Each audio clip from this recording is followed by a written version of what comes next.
Hi guys, welcome back to the channel. Today we're going to share with you our total costs for the time spent in Istanbul, Turkey. We spent 52 days total, so just under 2 months in Istanbul.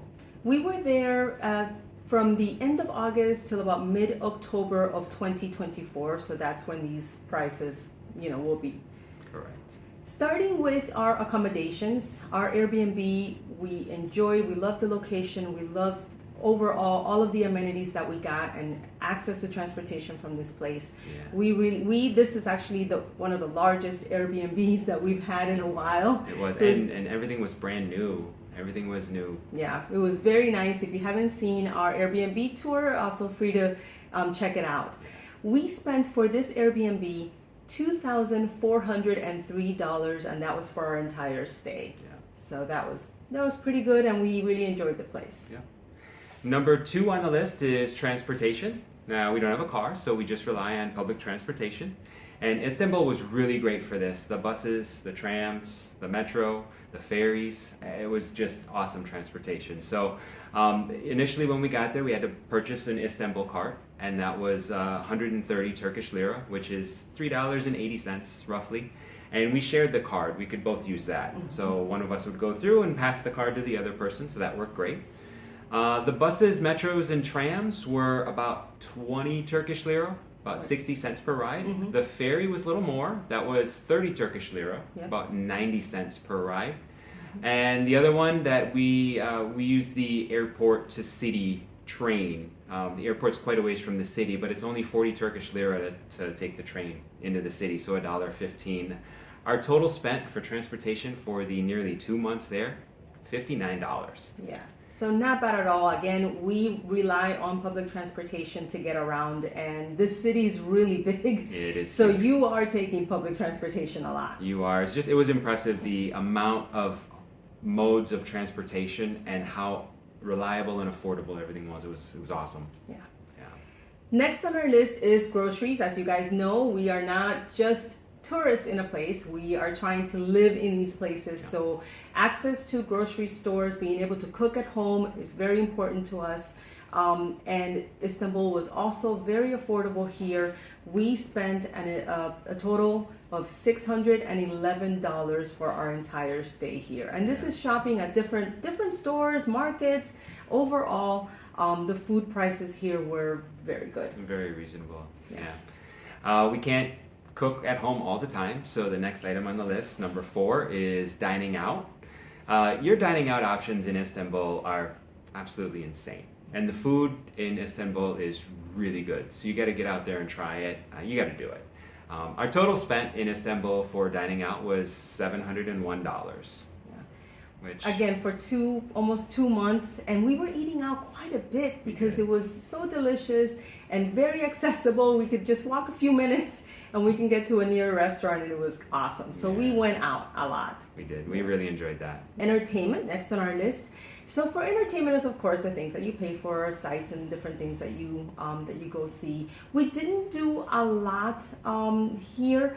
We did a couple things that we paid for. We visited one of the cisterns, which was only about $19 per person, the Theodosius cistern, and we did a Turkish bath. So this is where we spent our money.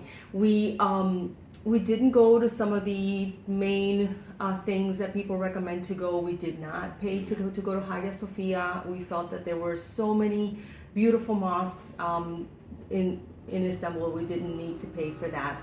And we didn't pay for Basilica Cistern, which is another kind of expensive place to go. There were so many other cisterns that we could see, some for free, and we decided to pay for one at a much more reasonable amount. So our total for our entertainment here was only $194. Next up on our list is health purchases. The bulk of this cost was the gym. Our total for health purchases was $169. Gyms were a little bit more expensive in Istanbul than what we're used to, but we found a great gym, only about a 10 or 15 minute walk from our accommodations. And we had everything we needed, and it worked out great. It's really important to us to stay healthy, so we always try to get a gym in every city we visit. Yeah. The next on our list is our cell phones. So we have mentioned this before. We have an eSIM that we try to get every place, and we use Mobi Matter for that. We have found the rates to be very affordable, especially compared to other ones that you probably have heard of. We feel that Mobi Matter has given us the best price, and as far as reliability, it has worked everywhere. We've used it in multiple places, and it has worked very well for us. So we use that, and also we do carry our home numbers from the US, and for that we use Tello. Just a small plan just to continue to have our numbers and for two-factor authentication and things like that. Yeah. And in any emergency, if we would need to use the phone, what's cool about Tello is that they do offer international calling. So most of the places that we visit, the international calling is over Wi-Fi, that's the caveat. But most of the places that we visit, they're on the list for the international calling in that plan, and everywhere we go we're going to be able to access Wi-Fi, so we feel confident with that. And we pay $7.50 per line each, so $15 a month is kind of like an ongoing cost for that. Right. But our total amount we paid for our cell phones is $40 during our time here, so that included all of our eSIM purchases and our home numbers that we keep. Yeah. Next on our list, number 8, is our ATM withdrawals. Obviously, not everything can be paid with our credit cards, although we really enjoyed how easy it was to pay with a credit card in Istanbul. Pretty much everywhere we went, we could use tap to pay. You can use your credit card. It was very, very easy, which we really loved that. But it's always good to have a little cash. You never know, a street vendor here and there or something that you want to use cash for. So minimal withdrawals here. We only took out $61 in ATM withdrawals here. Another thing to note with Istanbul is you're going to notice there are bank ATMs everywhere. We don't usually take out money from just random ATMs. We have mentioned this before. What we do is we research the top 3 banks in each country, and then what we do is we find those bank branches that are nearest us, our accommodations. And then once we do that, we go to that branch and we use that ATM. We try to do this during the day when the branch is open, so that in case something goes wrong, we have some sort of help at the branch with the ATM. If the ATM would just decide to randomly not give us our card back, at least then we would be able to walk into a branch that's open and say, hey, we just had an issue. And like she said, you will see these little ATMs all over, and even, take Taksim Square, for instance, there'll be a bank or multiple banks of ATM machines, and they'll be from major banks in the city, but we just feel more comfortable with how often we need cash to just access them at a actual branch and during business hours. Right.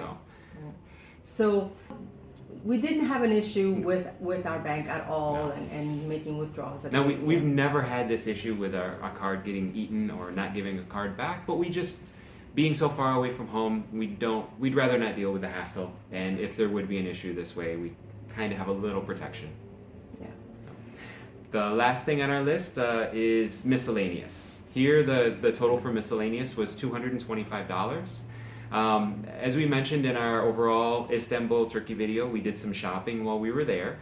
So that's included in this $225. And in addition, the bulk of this $225 is my tattoo. Every country we go to, I find an artist, try to find an artist that I like, their work, and I get a tattoo. So tattoo and shopping for the $225. Yeah, not bad. No. So our grand total for the entire time in Istanbul, we spent $4,463, and that is it was just under 2 months, 52 days that we were there. Again, this was at the end of August through mid-October of 2024. This really brings us to about an average of $2,580 for our time there, which we cannot compare. I know we hear a lot about the issues in Istanbul and Turkey in general with their inflation and different things like that. We don't know what prices look like in the past. This is our first time here. Overall, for us, we feel that this was very affordable. We really enjoyed our time and how we lived our lives here. Yeah, for everything, $2,580 per month, when you break it down, is very reasonable and on par with about what we've been spending. So We really enjoyed it and we feel it was very affordable. We hope you enjoyed this video and that it gives you an idea of what it costs to spend this amount of time in Istanbul, Turkey. We absolutely loved our time here, and definitely Istanbul is a city that we'd love to return to. Feel free to leave a comment down below, like, and subscribe to our channel.